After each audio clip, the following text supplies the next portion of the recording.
11.6 재보궐선거가 마무리됐습니다. 일부 지자체장만 뽑는 미니 선거였지만 부산 금정구청장 보궐선거는 전국구 선거 못지않게 주목받았는데요. 오늘 헬로 이슈토크에선 선거 결과 분석과 함께 그 의미, 또 앞으로 이번 선거 결과가 지역에 미칠 영향 꼼꼼히 짚어봅니다. 한세혁 동아대 행정학과 교수님 나오셨습니다. 네, 안녕하십니까 교수님? 네, 안녕하세요. 네, 이번 11.6 재보궐선거 좀 선거 결과 분석해 주신다면요. 예, 한마디로 말씀드리면 네. 이변은 없었다. 라고 말씀드릴 수 있을 것 같습니다. 뭐 전체적으로 이제 2대2죠. 네. 그 기초자치구 단체장 선거니까. 근데 부산은 이제 어떻게 보면 최대 승부처로 인식된 곳이기도 했어요. 네, 그랬죠. 그래서 대표들이 이제 많이 한동훈 대표가 여기 6번인가 네. 지원 유세 받고요.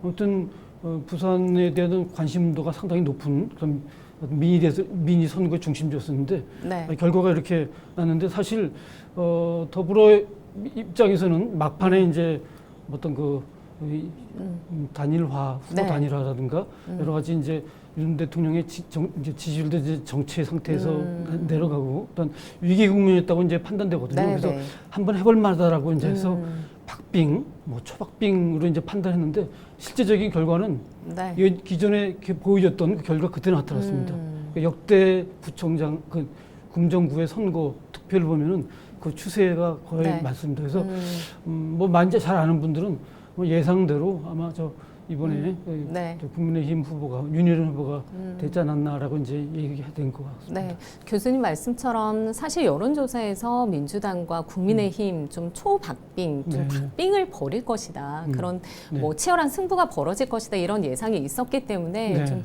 그렇죠. 일각에서는 의외다 국민의힘 후보가 압승을 거둔 것에 대해서 의외다 이런 반응도 네. 있는데 이 부분에 대해서 어떻게 생각하실까요? 예, 아마 이제 요 금정구의 맥락을 모르는 분들은 그렇게 볼 수도 있을 것 네. 같습니다. 왜냐하면은 워낙 집중돼 있는 데다가 그리고 이제 이번에 그 야권 단일화 이게 상당히 어떤 이제 효과를 기대했습니다. 그래서 더불어민주당에서도 이제 김 후보를 이제 전략 공천했지 않습니까? 네. 그리고 행정고심 40패스하고 그리고 상당히 좀 우수한 인재라는 생각에서 이번에는 한번 여기서 한번 반전을 일으켜 보겠다 네. 했는데 사실 윤여준 후보도 만만치 않은 후보였었고요. 그리고 국민의힘에서도 사실상 이번 선거가 한동훈 대표에게 중요한 그런 지역이었기 때문에 상당히 아주 심혈을 기울여서 여기 네. 집중적으로 지원했고요. 그런 것들이 작용해가지고 관심과 주목을 받았고 네. 결과가 그래서 상당히 좀 박빙 예상했는데 결과가 이렇게 20% 이상의 네. 표차를 보여줬거든요.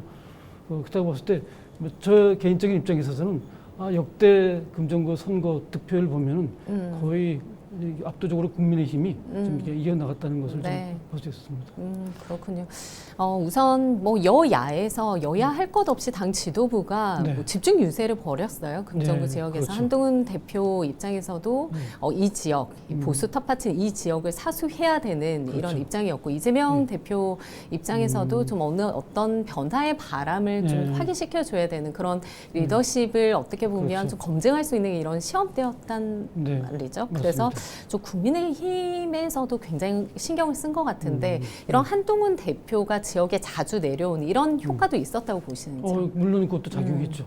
그래서 사실상 저는 2대2 전체적으로 2대2인데 금정에서 특히 네. 국민의힘이 이제 당선되면서 한동훈 대표의 어떤 입지는 좀 현상 유지 이상으로 높아질 것이다. 그래서 발언권이 좀 더 세질 거라고 봐요. 오히려. 예, 네. 그렇죠. 만약에 혹시 여기서 더불어민주당 후보가 됐다면은 아마 한동훈 대표의 어떤 리더십에 상당히 큰 아마 좀 충격을 줬을 텐데. 네. 근데 이겼기 때문에 아마 여기서 좀 더 발언권을 갖고서 뭐 조만간 있을 대통령 독대에 있어서도 아마 한층 발언이 세질 거라고 봅니다. 네. 뭐 아마 대통령실에 있어서도 세 개 말하면 하나는 꼭 들어줘야 될 그런 거로 판단할 수 있을 것 같아요. 네. 그래서 그만큼 이번 선거가 양당 대표한테 다 중요했던 겁니다. 근데 아주 참 유권자들의 어떤 아주 지혜로운 네. 그 결과를 봐요. 전체적인 판세로 보면요. 근데 그 금정에서의 그런 효과가 다른 데보다도 한동훈 대표에게는 아주 커다란 어떤 긍정적인 그 입지 강화시키는 효과가 되지 않았나. 그렇다고 야당 이재명 대표한테 타격을 준 건 아닙니다. 왜냐하면 어느 정도 이 지역 자체가 원래 부산이 어떤 이제 공략해야 될 입장이기 때문에 탈환하는 입장이기 때문에 그게 네. 쉽지 않거든요. 그래서 혹시나 하는 기대를 그냥 가서서 여러 가지 어떤 이벤트라든가 뭐 그런 거를 네. 가져와 도모했는데 뭐 결과가 이런 거 이렇다고 돼서 뭐 흔들기 이런 거는 뭐 있을 수 없는 네. 것들이고요. 오히려 저는 양당 대표 입지들이 더 강화돼서 아마 양당 간의 어떤 대립적인 그 관계가 유지될 거라고 저는 생각합니다. 네. 민주당 입장에서는 이 지역 자체가 쉽지 않은 그런 그럼요. 지역이라는 것을 인지하고 그렇죠. 싸움에 예, 뛰어들었기 때문에 뭐 예. 손해본 건 아니다. 뭐 이런 예. 말씀이신데 예. 사실 뭐 조국혁신단 후보와 또 민주당 후보가 야권 후보 단일화를 하면서 좀 네. 변수로 작용하는 거 아니냐 이런 그렇죠. 목소리가 있었는데 예. 이런 야권 후보 단일화는 좀 영향을 미치지 않았다고 보시는지요? 네. 근데 너무 그 다양한 요인들이 변수들이 작용했어요. 사실 그 이제 김영배 의원이 그 혈세 네. 낭비. 사실 김재인 의원이 일하다가 이제 순직한 상태인데. 네. 뭐 그래서 뭐 유족들이나 그 지지자들이 뭐 이제 모욕에 네. 가까운 발언이다. 훼손도. 그래서 사실 더불어에서 징계를 받았지 않습니까? 결정이 났기 때문에 그런 망발이 상당히 좀 더 결집시키는 효과를 갖지 않았나. 네. 이제 네. 국민의힘의 지지자들에 대한 그런 부분들이 하나의 효과가 날 수 있고요. 그런 것이 일종의 그런 이벤트 효과, 컨벤션 효과는 아니고요. 뭐 조그만 규모에서 뭐 약간 후보 단일화된 게 저는 이벤트 효과라고 보는데 그게 상쇄되는 것이 자체 내에서 이게 국회의원의 발언, 지원 나온 발언이 유세가 혈세 낭비라는 것은 좀 약간 상식적으로 좀 떨어지는 발언이어서 그런 것들이 좀 약간 더 이게 아닌데 그리고 어떻게 보면은 사실 많은 분들이 요즘 김건희 여사에 대한 어떤 그 도이치 사건 관련된 거라든가 좀 명태 예? 그 발언으로 인해서 상당히 좀 이제 부정적인 인식이 가거든요. 그 내부기류도 국민의힘에서도 위기의식이 작용했어요. 그래서 야 이거 참 자칫하면 큰일 나겠는데라는 인식을 가졌던 상태에서 여러 이슈들이 복합하게 얽히고 설쳐서 뭐 이런 결과를 난 거죠. 근데 네, 그렇죠. 방금 말씀하신 것처럼 어쨌든 국정감사가 진행 중이기 때문에 예, 이런 여파가 이 선거에 영향을 미치지 않을까. 민주당 입장에서는 정권 심판론을 그렇죠. 들고 나온 이유가 뭐 그런 요인일 텐데 예. 뭐 결과적으로 보면 뭐 국민의힘 후보가 압승을 한 상황이고 예. 좀 이 부분에 주목할 부분이 조국 혁신당에서 이번에 후보를 냈고 네. 뭐 결론적으로는 단일화하는 과정에서 민주당 후보가 최종 후보로 뭐 선정이 됐습니다만 네. 부산 지역 내에서 조국혁신당이 조금 뭐 추후에 어떤 행보를 보일 것인지도 좀 궁금하거든요. 네. 앞으로 좀 어떻게 전망하실까요? 그것도 네. 아마 이제 일방적인 것이라보다는 그 대통령이라든가 여당이 하는 거에 달렸다고 좀 봅니다. 상당히 선명성이 드러나잖아요. 조국혁신당은 현 정부에 대한 비판이나 그런 부분이 들어가기 때문에 그게 만약에 지금 계속 이런 형태로서 명태균의 발언이 좀 더 세진다거나 예컨대 그런 것에 대한 제대로 대응을 못하고 그리고 이제 김 여사 건에 대한 검찰의 처리가 상당히 상식적 수준. 그러니까 한동훈 대표가 요구하는 국민이 납득할 수준의 기소는 해야 되지 않냐. 결과를 보여줘라라는 의미죠. 해야 된다 말해야 된다는 사실 표현은 피했지만은 그 내막에는 이건 국민이 상식 수준에 맞춰서 해야 된다는데 그런 수준에 맞춰서 만약에 검찰이 하지 못한다 그러면 아마 부산 시민 국민이라도 그런 상식적인 수준에서 판단은 다 하거든요. 요즘 유권자들이 아주 얕고 변덕스러운 점이 있긴 있어요. 그렇지만은 하여튼 복합적인 다양한 요인들이 작용해가지고 이 조국혁신당이 앞으로 이번에서도 한계를 드러냈죠. 역시 이게 비례에서만 됐고 지금 지역에 있어서는 한계를 드러냈는데 그게 조국혁신당의 태생적인 한계라고 저는 보여집니다. 선명성이 아무리 강하더라도 그거는 어느 정도 한계가 있고요. 사실 그것도 저 더불어에서 이동하는 부분이기 때문에 그런 부분들 사실 극단적으로 가면 건강하지 않기 때문에 사실 그런 부분도 잘 좀 더불어가 조국혁신당이 좀 이제 임플리케이션을 좀 시사점을 얻을 필요가 있다고 생각합니다. 네, 그렇군요. 이런 그 상황 속에서 앞으로 뭐 1년 8개월 뒤에 지방선거가 치러지지 않습니까? 좀 어떤 영향을 미칠 것으로 보시는지요? 예.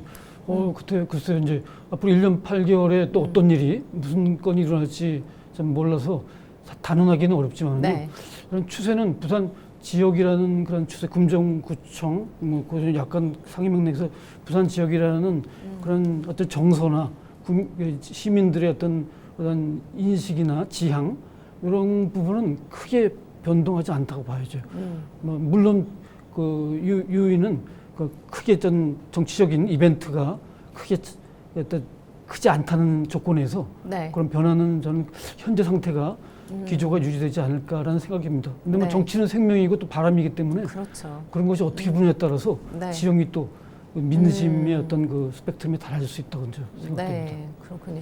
22대 총선 당시 이제 결과를 보면 뭐 네. 부산 지역 같은 경우에는 국민의힘 후보들이 압승을 거둔 예. 상황인데 민주당 입장에서는 그래도 어느 정도 득표율을 좀 사수했다, 해볼 만한 지역이다 그렇죠. 이렇게 판단을 하고 있거든요. 예전보다 약진하고 있거든요. 네. 지역별로. 좀 이런 부분들을 고려했을 때 어떤 네. 정치의 어떤 변형, 뭐 변화 이런 부분을 예상할 수 없을까요? 예, 저는 전통적으로 부산이 이제 야도라고 인식된 지역이긴 네. 한데 사실 이번에도 좀 특이한 현상인 것 같기는 해요.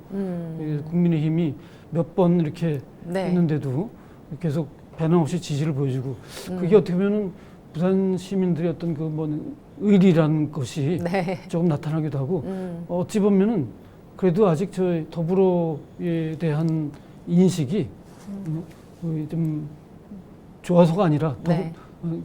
그러니까 어느 정도는 견제를 하고 있다. 맞아요. 그럼요. 네. 작용하고 있죠. 국민의힘이 못하면 아마 더불어가 반사적인 이익을 드리는 게 그런 것이 이제 네. 약진을 더 클 거로 나타납니다. 그렇기 때문에 국민의힘이 조금 더 대통령실이나 이런 쪽에서 부산에 대한 어떤 큰 정책적인 이슈 관련된 건들이 있잖아요. 네. 근데 이번에도 이제 크게 등장했던 그 침례병원 관리라든가 저 산업은행 이전 이런 거를 부산 시민의 좀 마음에 들게끔 약속대로 해주면 돼요. 예컨대 산업은행 이전 같은 경우에는 대통령 공약부터 해가지고 그 120대 국정과제로 들어갔거든요. 네. 그런데다가 저 부산시장 박형준 시장이 있어서 공약사항이기도 하고 또 여기 지역구 의원들 금정구나 박수영 의원도 뭐 1호 법안 내긴 했지만은 네. 이렇게 당위성이나 어떤 그 제스처뿐만 아니라 실질적인 힘을 설득력 이거 실리를 부산에 갖다 줘야지 시민들이 체감할 네. 수 있을 것 같아요. 근데 그렇지 않는다면 말로만 한다 그러면은 다음 선거 때 네. 아마 시민들도 이번에 2번까지 봐줬기 때문에 다음에는 또 어떻게 고개를 돌릴 등을 네. 돌릴 수 있을 것 같다는 판단이 듭니다. 네. 더군다나 네. 그 엑스포 같은 그런 악재도 있기 때문에 그렇죠. 이거 다 네. 기억하고 있습니다.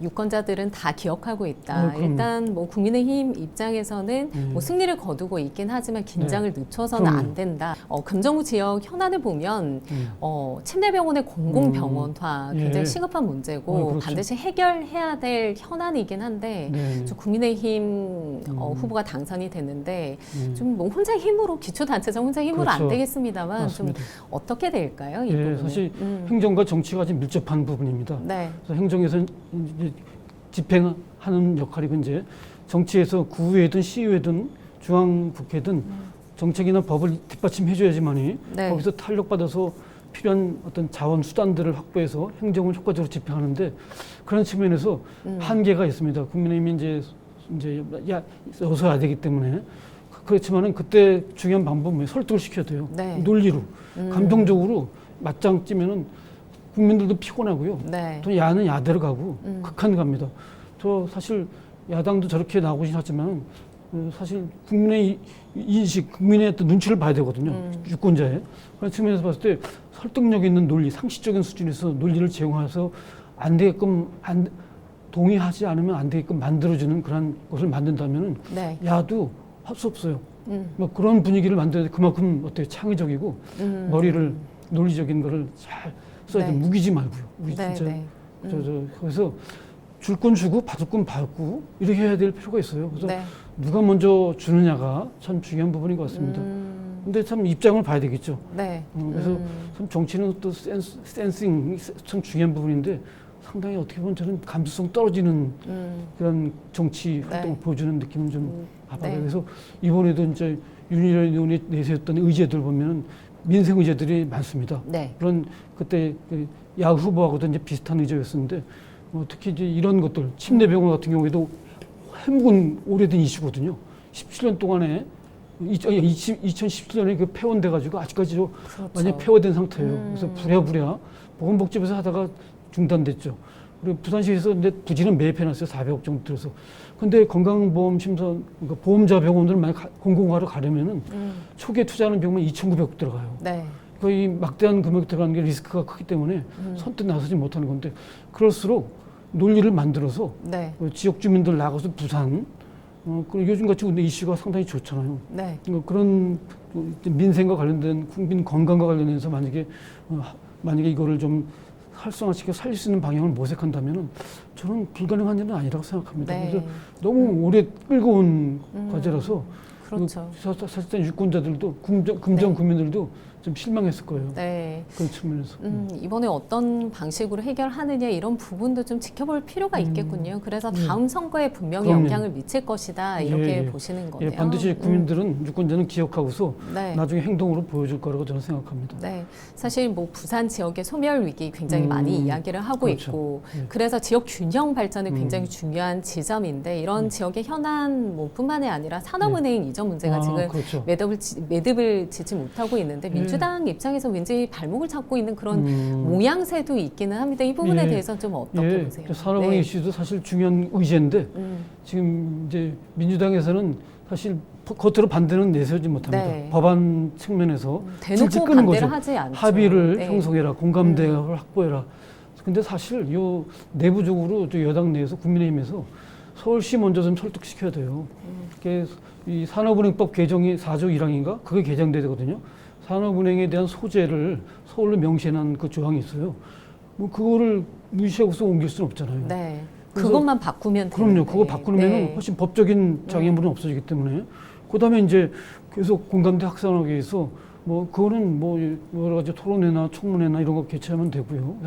그래서 하면은 사실 부산 입장에서 문현동 금융혁신단지 그건 이제 어떻게 보면 좀 완성시키는 대미 장식하는 게 사실 산업은행인데 현실적으로 보면은 산업은행의 주요 고객들이 거의 금융사들이 서울이고 네. 2024년 기준으로 보면은 3년인가요? 자산 규모 같은 게 거의 서울 수도권이 50 몇 % 이상 고객 서비스 이런 어떤 매출 규모 이런 것들이 50% 이상입니다. 그래서 사실 산업은행의 경쟁력도 생각해야 되거든요. 국가적인 입장에서 봤을 때 경쟁력 체하면 노조에서 반대하는 이유 중에 하나가 부산 내려가면은 경쟁력 떨어진다. 근데 산업은행에서도 이제 그 이전에 따른 경제적 효과에 대한 보고서를 내긴 냈어요. 네, 근데 네. 상당히 뭐 산업 유발 효과나 고용 효과 크게 냈는데 약간 좀 객관성이 좀 약간 좀 저는 약간 약한 네. 그걸 뒷받침하기 위한 근거 만들기 위한 좀 느낌이 들어서요. 네. 무엇보다도 그것보다도 더 중요한 게 일단 서울시장이 서울이 있어야 된다고 하잖아요. 네. 그 내부에서도 공감대 확보하지 못한 상태에서 네. 서울시에서 그래 부산에 가도 좋아. 그래서 같이 서울이랑 이렇게 협력적으로 해서 효과를 얻는 거를 방향을 한번 도모해보자 해서 네. 부산에 옮기면 상당히 박수받고 잘 진행될 텐데 서울에서 가면 안 돼. 네. 그거 잘못 잡는 게 먼저 산업은행법 먼저 개정하고 그러기 위해서는 또 야당이 동의를 받아야 되기 때문에 야당은 아마 부산에 있던 뭐 적나라하게 표를 봐서 겉으로 반대하지는 못할 겁니다. 네. 그렇지만 그래서 공감대라고 했잖아요. 공감대 두리뭉실하게 공감대 확보해야 된다. 합의를 먼저 형성해야 된다. 그렇게 보이잖아요. 사람들한테 보기에 그게 이렇게 돼야 돼. 그러니까 법안 작업이나 야당을 좀 설득하고 그래서 이걸로 인해서 얻는 효과가 시민들한테 가고 국가 경제적인 측면에 있어서도 효과가 간다는 것을 설득력 있게 네. 여당에서 국민의힘에서 이렇게 좀 논리를 제공하고 설득한다면은 이것도 참 쉬운 문제가 아닌데 너무 보여지기식으로만 이렇게 건건이 나타내는 것 같아서 네. 실제 움직여가지고 이 일을 진행하게끔 하는 네. 그런 노력이 좀 아쉽다는 생각이 듭니다. 네, 뭐 부산 전체적인 현안 그런 부분 어떻게 풀어내는지 여야에서 예. 뭐 그런 부분 좀 앞으로 유권자들이 지켜볼 필요가 있겠네요. 그럼요. 네, 예. 오늘 말씀 감사합니다. 예. 윤일현 신임 금정구청장은 당선과 함께 바로 구청장 업무에 돌입했습니다. 남은 임기 1년 8개월 동안 지역 내 산재 있는 현안 풀어야 할 텐데 이 유권자들의 기대가 이번 선거에 고스란히 반영됐습니다. 금정구 지역의 변화 기대해 보겠습니다. 헬로 이슈토크 여기까지입니다. 시청해 주신 여러분 고맙습니다.